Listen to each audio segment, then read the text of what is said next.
ሕጊ ሸውዓተ ንዕዮኻ ካልኦት ንኸዓይዎም ሃቦም ግና ፍረቱ ውፅኢት ብስምካ ግበሮ ኣብ ዝኾነ ይኹን ሞያ ዕላማኻ ንምጉንጻፍ ኣክን ኩሉ ስራሓት ባዕልኻ ትሰርሖ ናይ ካልኦት ሰባት ሞያ ሓሳባት ጻዕሪ ክትጥቀም ትኽእል ኢኻ ኣብ ትዕወተሉ ደሊኻ ዘለኻ ዓውዲ ኣፍልጦ ዘሎም ሰባት ምስ ዝሕግዙኻ ሓይልኻን ግዜኻን ኢኻ እትዕቅብ ምስ ግዜ ኸኣ ሰባት ነቶም ነቲ ስራሕ ዝሰርሕዎ ብምርሳዕ ንዓኻ ከምዕሉ ሰብዮም ዝዝክሩኻ ኣብ 1883 ሰርቢያዊ ሳይንቲስት ኒኮላ ቴስላ ኣብ ኤውሮፓ ኣብ ዝርከባ ትካላት ቶማስ ኤዲሰን ይሰርሕ ዝነበረ ቴስላ ኣዝዩ በሊሕን ፈጠራውን ሳይንቲስት ዋላ እኳ እንተነበረ ሳይንስ ምስ ንግድን ውድድርን ዘተኣሰረ ወላ ሓንቲ የብሉን ዝብል እምነት ስለ ዝነበረ ግና ብዛዕባ ምህዞታት ዳ እምበር ብዛዕባ ንግድን ገንዘብን ብዙሕ ይሓስብ ኣይነበረን ኣብቲ እዋንቲ ማናጀሩን ቴስላ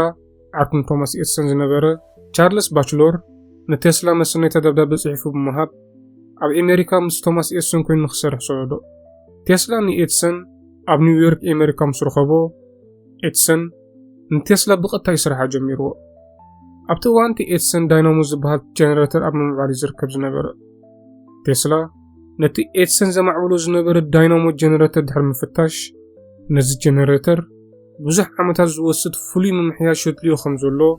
እንተደኣ ኤዲሰን ኣፍቂድሉ ነዚ ጀነሬተር ከመሓይሽ ከም ዝኽእል ይሓቢርዎ ኤዲሰን ከዓ ንቴስላ እንተኣ ነዚ ጀነሬተር ኣመሓይሽከዮ $50,000 ክህበካ ይበሎ ቴስላ ለይትን መዓልትን ንምስራሕ ዝሓሸ ዳይናሞ ጀነሬተር ምስ ሰርሐ ግና ኤዲሰን እንታይ ዋዛይ ትፈልጥ እንዲኻ ኣነ ኮ ክዋዛየካ ኢለይኹም ኢለካ ብምባል ነቲ ቃል ዝኣተወሉ $50,000 ኣይህበካን ኢሉ ኸሎ ቴስላ ከዓ ብኤዲሰን ከም እተተላለ ተረድኦ ግና ቴስላ ንኹሉ ሸል ብምባል ኣልተርኔቲንግ ካረንት AC ዝተባሃለ ሓድሽ ዓይነት ኤሌክትሪክሲቲ ከማዕበል ስለዝደለየ ኤዲሰን ንክሕግዞ ሓተቶ ኤዲሰን ግና ዳይሬክት ካረንት DC ዝተባሃለ ዓይነት ኤሌክትሪክሲቲ የማዕብልን ይድግፍን ስለዝነበረ ንቴስላ ምሕጋዝ ኣበዮ ብድሕሪ እዚ ቴስላ ነቲ ንክማዕብሎ ዝሓስብ ዝነበረ AC ዝተባሃለ ዓይነት ኤሌክትሪክሲቲ ዝምውሎ ጆርጅ ዊስተንሃውስ ዝተባሃለ ነጋዳይ ረኸበ ጆርጅ ዊስተንሃውስ ከዓ እንተደኣ ቴስላ ነዚ ዝሓስቦ ዘሎ ምህዞ ኣማዕቢልዎ ኣብ መጻኢ ካብዚ ምህዞ ዝረኽቦ ኣታዊታት ከም ዝመቕሎ ቃል ኣተወሉ ቴስላ ከዓ ብሓገዝ ጆርጅ ዊስተንሃውስ ነዚ ኣብዚ ሎሚ እዋን ንጥቀመሉ ዘለና ኣልተርኔቲንግ ካረንት AC ዝተባሃለ ዓይነት ኤሌክትሪክሲቲ መሃዞ ግና ጸኒሑ ዊስተንሃውስ ናይ ገንዘብ ፀገም ስለዘጋጠሞ ነቲ ኣብዚ ሓድሽ ምህዞ $12 ሚልዮን ዝትመን ብፅዒት ቴስላ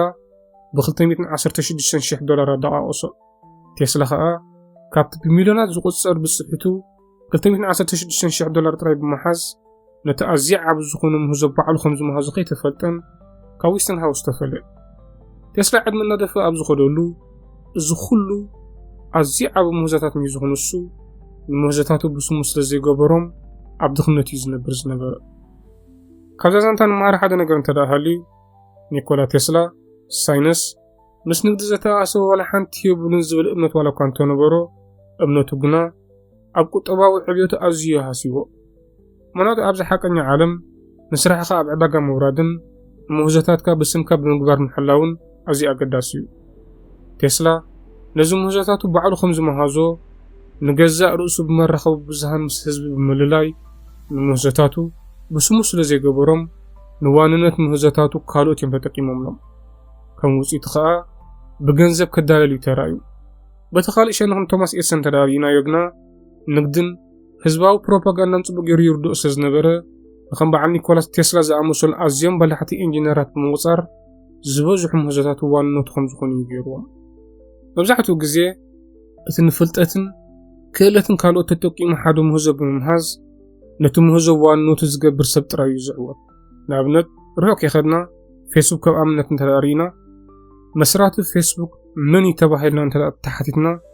መጀመርያ ኣብ ሓንጎልና ዝመጽእ ማርክ ዙከርበርግ እዩ ግና ንፌስቡክ ማርክ ዙከርበርግ በይኑ ዘይኮነ ምስ 4 ደቂ ክላሱ ኮይኑ እዩ ኣብ 2004 መስሪትዎ ናይቶም 4 ደቂ ክላሱ ስም ግና ተሰሚዑ ይፈልጥኒ ንፌስቡክ መን እዩ መስሪትዎ ተባሂልና ማርክ ዙከርበርግ ጥራይና ንብል ኣብ ከባቢና ዝርከቡ ፍሉጣት ትካላትን መራሕትን ተዓዚምና ብድሕሪኦም ኮይኖም ዝሰርሑ ብዙሓት ሰባት እንከለዉ ግና ነዚ ሕጊ ተጠቂሞም فرت وصيت وانوتهم سلازغبرو مسرت التنجر نساتهم بعلم كم زخون يوم زفلوتو